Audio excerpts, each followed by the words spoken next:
I'm Dane Rose, and I want to talk a little bit about transcendence, building on the general direction outlined by Byron Katie. And so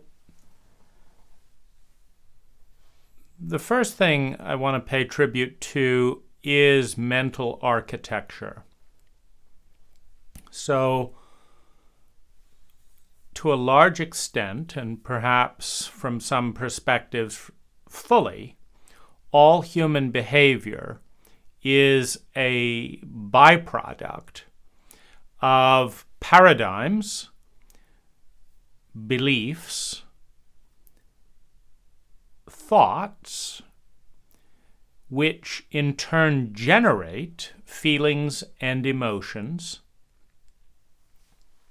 which in turn motivate behavior that is consistent not only with the paradigm, the beliefs, and the thoughts, but with the emotion and or feeling that is generated by such thoughts, beliefs, paradigms. And so if you believe in, and this all takes part in a value hierarchy, which has an underlying universal human continuum that is reflected by every person in all facets of life throughout time, wanting to feel sustainably better and wanting to avoid feeling chronically worse. Now, the sustainably and the chronically is important because when you run up credit card debt, there's often an unhappy ending. So you get a spike of adrenaline as you purchase things, which tapers off under the weight of debt and high interest rates. And similarly, many people will make the choice to, for example, start jogging when they feel unfit, which leads to initial spikes of discomfort in many cases. But if there is a belief over time that the behavior will lead to improvement, then it is often engaged with. Now, when you're in high levels of pain, one is more likely to trade short-term gain for long-term pain just as a coping mechanism, as in the case of an addict who, experiencing high levels of pain, may take a drug that they've understood to be chronically detrimental because the pain in the moment is too high to tolerate the withdrawals.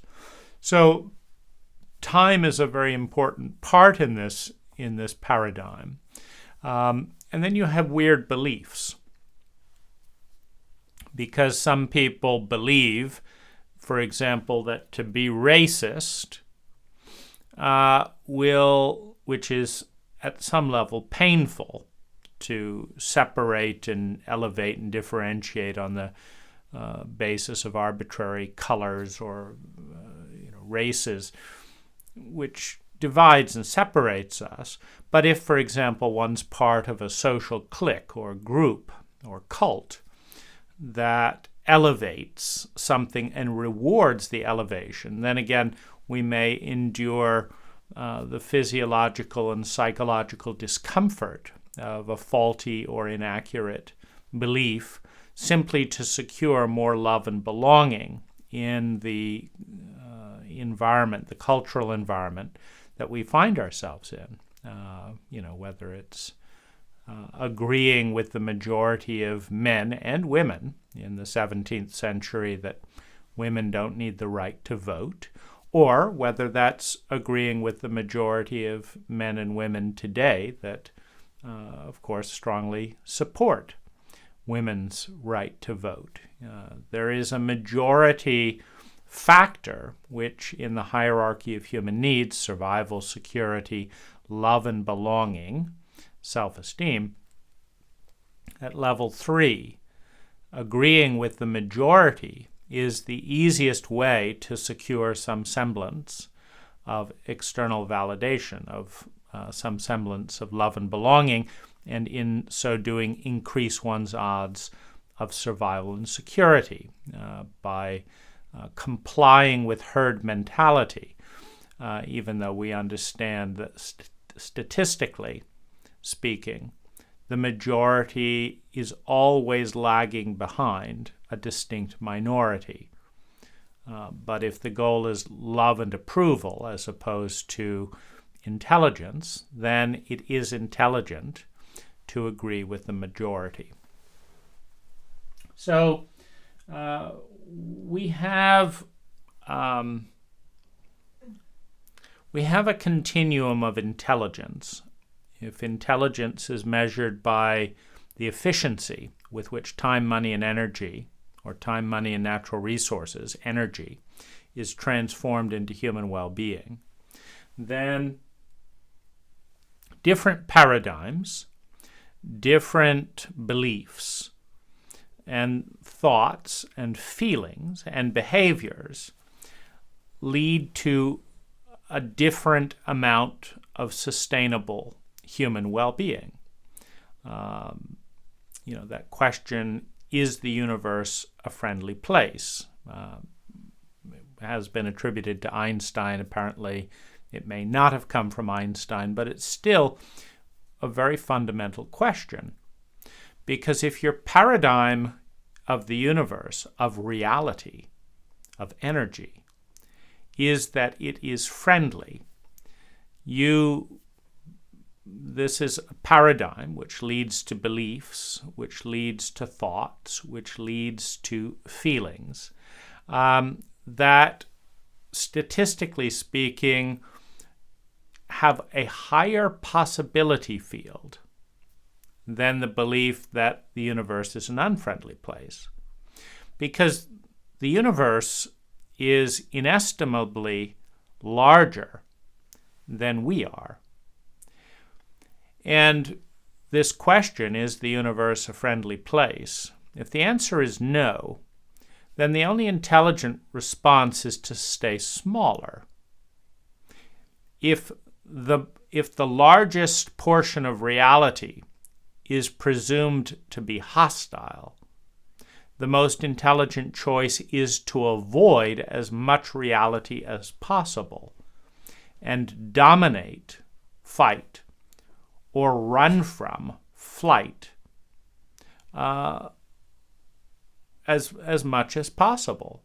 And the type of well-being that can be created in a fight, flight, freeze relationship with the majority of what is not as large as what can be created with the alternative paradigm and belief.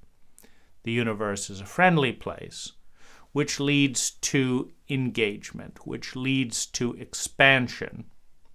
Now, by engaging one with a larger portion of reality, one tends to expand. And as one expands one's awareness of the largest portions of reality, with awareness comes freedoms and powers that one doesn't have if, for example, in the extreme, one doesn't leave their bedroom. If the house is presumed to be an unsafe place, and this is often where the projection begins in early childhood, highly traumatized children understand that their house is less safe than their room. If they have a lock on their door or some little place they can hide. And as that projection gets superimposed on the neighborhood, the community, the country, the culture, the planet, and then the universe, the smallest, if one never left one's room, one's possibility field is far smaller than if one meanders through the house, than if one travels the country, the neighborhood, gets to know the options. The universe and its possibility fields become bigger the more we engage with more and more possibilities. But it is illogical to have a relationship with something that is a billion times bigger than oneself, that is presumed to be hostile. It's illogical because you lose that engagement. If the universe wants to hurt you, and it's 100 billion times bigger than you lose.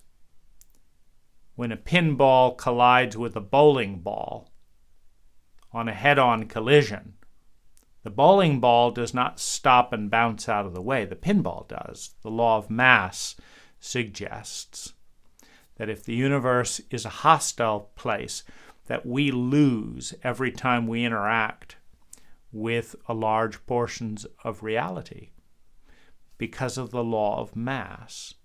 And so the goal of someone projecting hostility on the vastness of reality is to control, retreat, mitigate, defend, deny, hide, and avoid, which leads to a very isolated, insular framework of reality that is necessary for survival and to avoid unimaginable pain that is projected outward. So every, I'll call them thought systems, because a paradigm is a certain kind of thought, a belief is a certain kind of thought, and a thought is a certain kind of thought.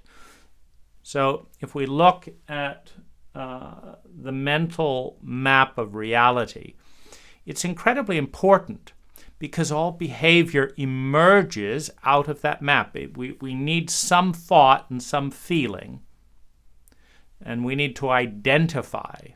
I mean, of all the different thoughts and feelings that are out there, we need to say that this is our thought and our feeling. We need to identify, and in order to identify, we say this is my thought and my feeling.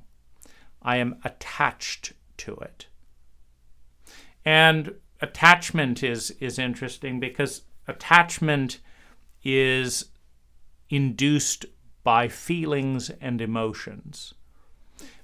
Given that every human being wants to feel sustainably better and to avoid feeling chronically worse, when we have an experience around a thought, a paradigm, a belief that leads to behavior that seems to or does increase well-being, short or long term, we become attached to that because we are attached to feeling sustainably better. We're attached to avoiding feeling chronically worse.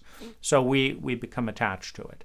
Now, as we become attached to it, we then resist things that collide with that. For example, the universe is a friendly place collides with the universe is an unfriendly place. Those two collide. And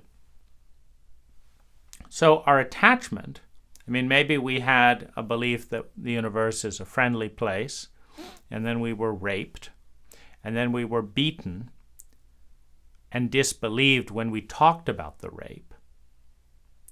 And then we were raped again because nobody believed us. And then we shifted our belief to the universe is an unfriendly place. Or my family is an unfriendly place, my neighborhood, my school is an unfriendly place, and just unconsciously projected that outward. And so we hide the next day and we don't get raped. And when we don't get raped, we don't have to talk about being raped. And when we don't talk about it, we don't get disbelieved. And our body feels better because it's not bleeding. And so we say, aha, I've got it. In order to feel sustainably good and avoid feeling chronically bad, I have to hide, I have to not be found, I have to misdirect, etc., because the universe is an unfriendly place. And our well-being goes up, and we have a sense of agency and control that we didn't have with the belief that the universe was a friendly place, only to, run, smack into situations that didn't support that belief and that add to uncertainty, the sense of perhaps going crazy. Why am I believing this is so friendly when this hurts so much, and all of this type of dynamic. And so in different environments, different paradigms and beliefs in the short term result in increased amounts of well-being.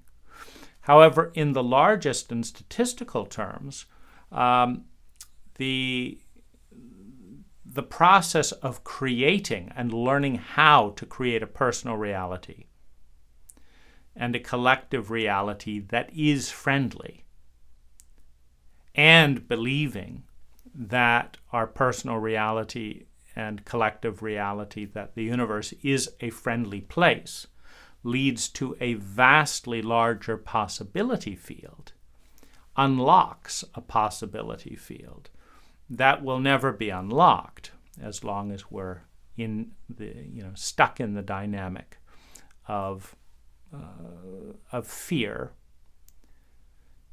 which allows temporary protection from isolated aspects of reality that may be too big for us as a 6-year-old, as a 10-year-old, as a 20-year-old, etc., as a junior employee in a powerful company,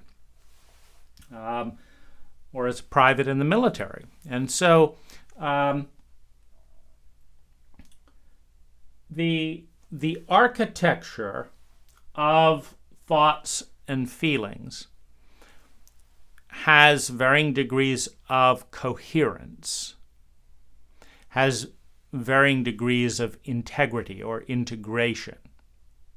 For example, we may have, one belief that says all men are jerks, and then another belief that says sex is romantic and fun. And so you have kind of a maze as you kind of work your way through the different conflicting beliefs that haven't been sorted out. And in other, dynamics, you might have, a tremendous amount of integrity, either all negative or all positive, that create higher levels of flow. So integrity and integration increases flow. For example, if I say I'd really like to do this, and the other part of me says, yes, I would, or in a relationship, if one person says, how about we go to a movie, and the other person says, great, you've got a lot of integrity, you've got a lot of flow. If one person says, I'll be there in 5 minutes, and they're there in 5 minutes, again, you have a convergence of words and behavior that creates flow. The same convergence is true if someone says, I'm going to shoot you in 5 minutes, and shows up with a gun and does so. But you've got integration. You've got the more integrity and integration you have, the more flow you have. The more consistent. You're not stuck with a maze with someone that says, I'm really lonely, why don't I have any friends? And then you go over and visit them and they say, why do you have to show up here?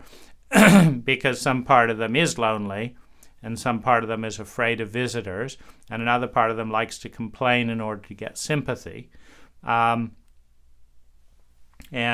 isn't really able and willing to be close. And so you've got all these circuitous routes of disintegrated drives that kind of create this hodgepodge like an obstacle course, which might look something like this.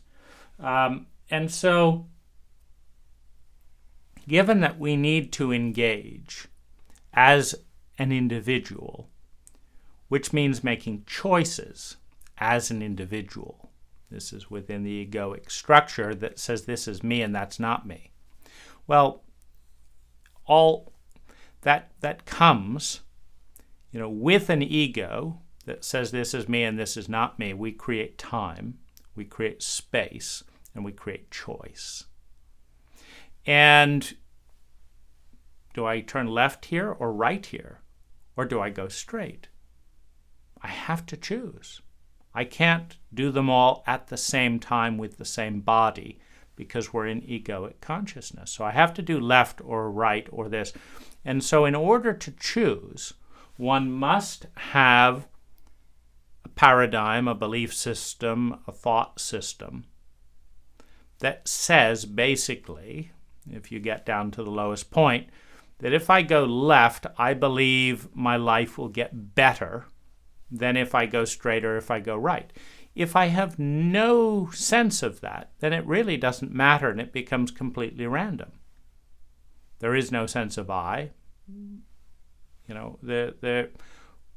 Why does one do anything? Why does one fill up one's tank of gas, get out of bed, etc.?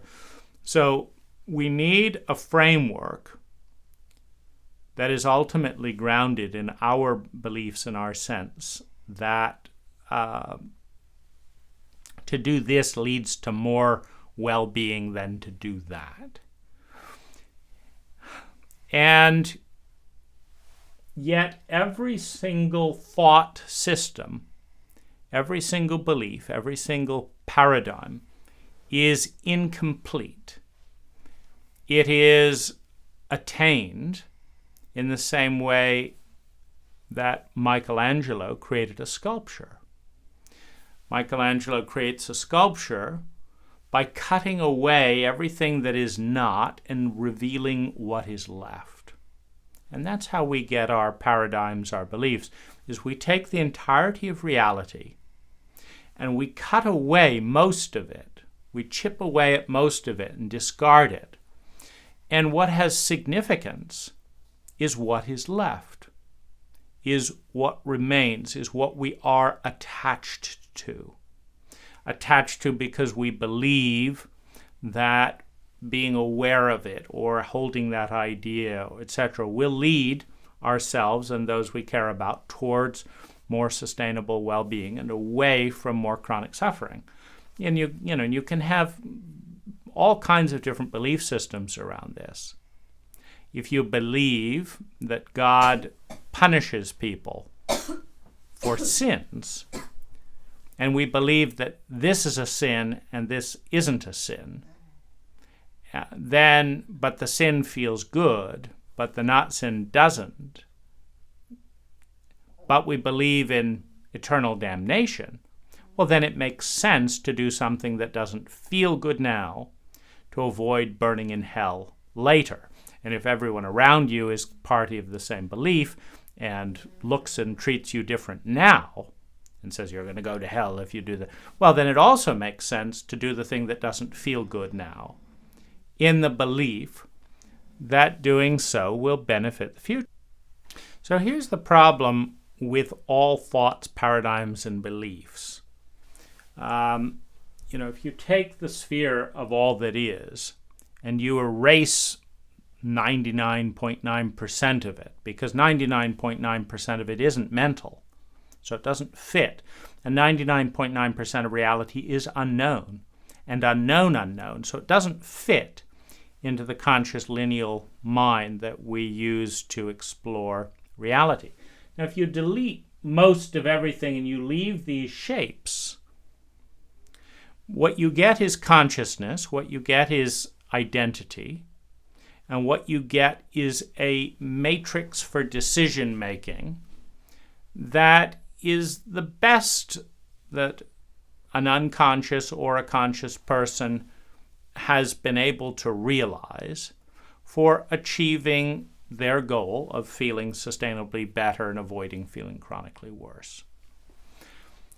The trouble is that anything incomplete is at some level a lie. And in that lie, in showing, for example, if all we did with the Mona Lisa was delete most of it and leave the darks of her eyes, it would look like the painting wasn't particularly attractive or beautiful. It just had some dark spots on a canvas. And so we could say that's an ugly painting because we've deleted everything. Well, how can you create the most sustainable amount of well-being within a framework of thinking that is unbalanced, untrue, and incomplete, because all thoughts, all paradigms, all beliefs are unbalanced, incomplete, and not true. Yet they enable the choices of daily life, enable the identity of I, as I am the one who thinks and feels and does these things, does them as a result of these things, meaning all action originates out of these beliefs and thoughts and feelings, etc. How do we do that? And what Byron Katie has kind of injected into this process is to notice that as an ego, she is going to have a paradigm, she is going to have beliefs, she is going to have memories, she's going to have the experience of other people's paradigms, beliefs, memories, thoughts, and the feelings those produce, and the actions that those produce. And all suffering comes from these incomplete systems. Emerge out of the fact that no mental algorithm is perfect because it's not complete. And in its incompletion, its imbalance, its imperfection, there is suffering as one engages with an imbalanced, incomplete, untrue perception of reality. That is not reality. And this is where some of the philosophy throughout the ages, that all suffering is part of the conscious mind. It's an illusion. All suffering is a byproduct of a faulty illusion of separation from the whole in order to create the egoic identity of this is me and that's everything else. And that it is the belief in one's belief.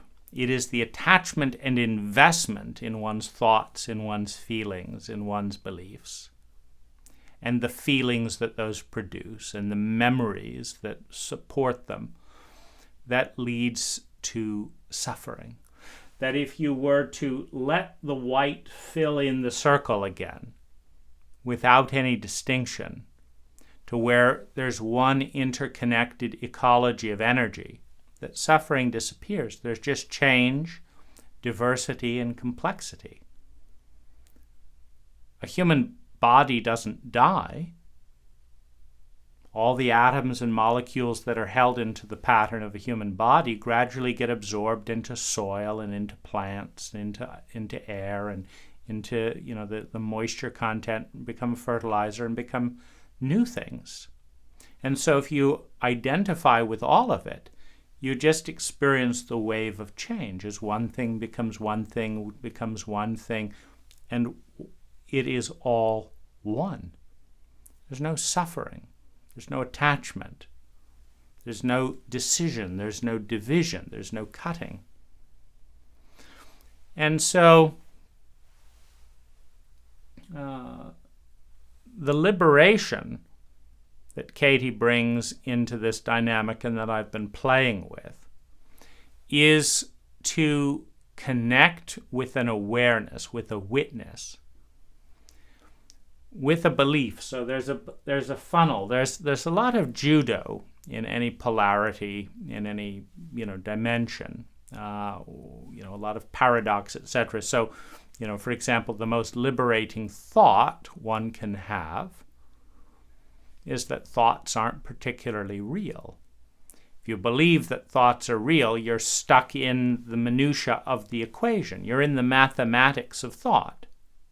Because thought is an equation. The mind is an integrity-seeking machine. So if people are cruel, you don't go and hug them because they might stick a knife into you, etc. And so you have to behave consistent with that belief. Now, within this domain of mental consciousness and naming and division and distinction, you have an endless amount of architecture. Now, some architecture is better than others on the continuum of intelligence. And, of course, it depends on the situation. If you are in jail and you believe that you're going to be free today and you're not, then you feel disappointment. And if you try and mitigate the disappointment but can't, then you feel helpless. And so the belief that one's going to be free physically that day can lead to increased short-term increase of hope, followed by dashed expectation. So reframing the belief, etc., to be more consistent with the habit of reality, which is I'm stuck in here for 8 years or whatever, isn't a very fun thought, but it can give you a sense of control and sanity that may allow you to pace yourself and come out sane.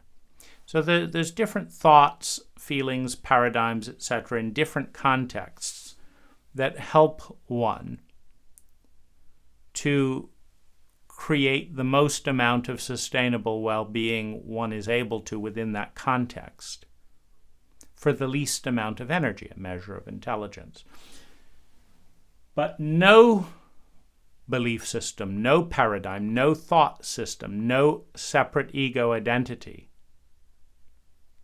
is free of pain. The pain is inherent in the separation. It's inherent in the incomplete version of reality. Just the fact that one is looking at a multidimensional reality through 5 senses, 5 observing and measuring devices. And all of the rest of reality is invisible within those observing and measuring devices unless one starts adding other things. For example, eyes that can see ultraviolet light, etc., start taking you out of the prism and prison of the observing and measuring devices of human senses. The way to experience transcendence is to become aware of a part of us that does not believe in the reality created by the illusion of thoughts, by the illusion of paradigms, by the illusion of beliefs and the feelings that those beliefs produce, and the actions that are taken and the realities that those create. That there is a part of us in an ecological and interconnected reality that is bigger than the illusion of separation created by our minds. And that part of us is more whole, more balanced, larger, less conscious within the egoic identity, but nonetheless larger and bigger. And the beliefs, the doorways into that transcendence. My thoughts are not real. My feelings are symptoms of thoughts that are not real. My paradigms are not real. All beliefs are false, because they represent a small portion of reality. In order to believe that, for example, white people are good, you have to first define what good is. And if you say, well, good is giving to charity and being well educated, then you have to ignore all the data of white people who don't give to charity and have no education. See, otherwise the belief doesn't hold up. So then you say, so it all comes down to some things, some of the times, look like this. And some things, some of the times, look like this. And through this paradigm and this value system, this is good. And through this belief and value and paradigm system, this is good. And you have to pick something before you can start orienting. You have to pick values. You have to decide what good is, and then is it good to be good, and all of this. And you have to build an architecture. But the architecture doesn't hold up, meaning there is counter evidence. So one of the things that our brain does is it tunes out 50% of our sensory data. So 50% of all that we see, hear, smell, taste, touch, etc. does not register consciously in the brain. And we have a thing called confirmation bias. So if we believe that it's a wonderful day, and we're attached to that belief, we tell our brain to tune out the 50% of data that isn't very wonderful, and to focus in, zoom in on that data that says life is wonderful. And so in that sense, through the sorting of reality, through the language of our own definitions, we then confirm our beliefs. Now, within this underlying framework of everyone wanting to feel sustainably better and avoid feeling chronically worse, certain thoughts, certain beliefs, certain paradigms in a given context are going to yield a higher return on investment, are going to demonstrate a higher level of intelligence in realizing this universal goal of feeling sustainably better and avoiding feeling chronically worse. But that it will not complete that journey. There's only so far that can be gotten within the conscious mind, within the ego identity of thoughts, words, feelings, beliefs, paradigms, and the actions they produce. The ultimate liberation is transcendence, opening up to the part of us that is bigger than we know, that is bigger than we can put into words. And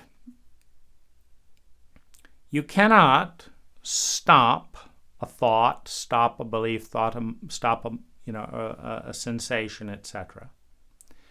But you don't have to invest in it and hold on it and believe it. You can notice it and not believe it. You can notice it and let it go. And depending on one's relation in context, etc., that sensation will get louder and louder. Something could kill the physical body or identity, really. The body doesn't die, it's just energy. It turns from one thing to another, to another, to another. But the identity, that I am this collection of thoughts and movements, that dies. And there is always a new identity. There's a new pattern of energy that replaces every other pattern of energy. And that pattern can be more symmetrical or less symmetrical, more balanced or less balanced, more complex or more simple. It can be more pleasurable or more discordant, more out of sync. It can be one-dimensional or multidimensional. So there's all of these different directions within human consciousness, within language, really, because everything we're talking about that's mental is predicated on language. Without language, there is no thought, there is no belief, there is no paradigm. Without language, there's no consciousness as we know it. But within language is a series of codes, a series of mathematical formulas that create a state. They create a state of consciousness. So to transcend all of that, to witness without investing, to notice that I believe this, but not believe the belief, to question the truth, the underlying connection on the inside, not using the mathematics on the outside, because the mathematics on the outside say that 2 plus 2 always and totally equals 4. 2 plus 2, you can get two little blocks and put them by two other little blocks, and there's 4 blocks. So the mathematics of identity, the mathematics of language, the mathematics of feelings, of consciousness, always create predictable formulas. Helplessness plus hurt plus high intensity of hurt plus a perceived betrayal, for example, leads to hatred. It's a formula. And if you look at the hatred, you will see this is there, that's there, that's there, that's there. It combines, and there it is. If you look at depression, this is there, that thought there, this reality, and you have depression. It's generated within the formula.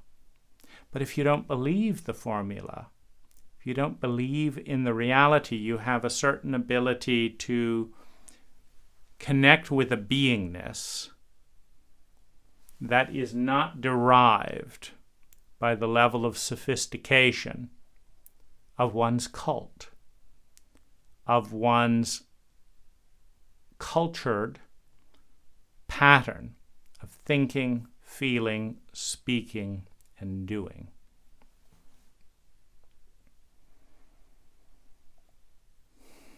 Silence transcends words.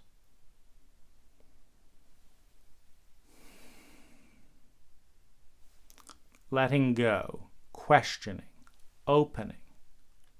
Is that really true? Allows us to slip through the maze and touch a part of ourselves that is intimately and inextricably and ecologically connected with all that is, in a relationship that is more complex, more beautiful, more good, more true than anything that we know or can define as beautiful, good, and true within known language.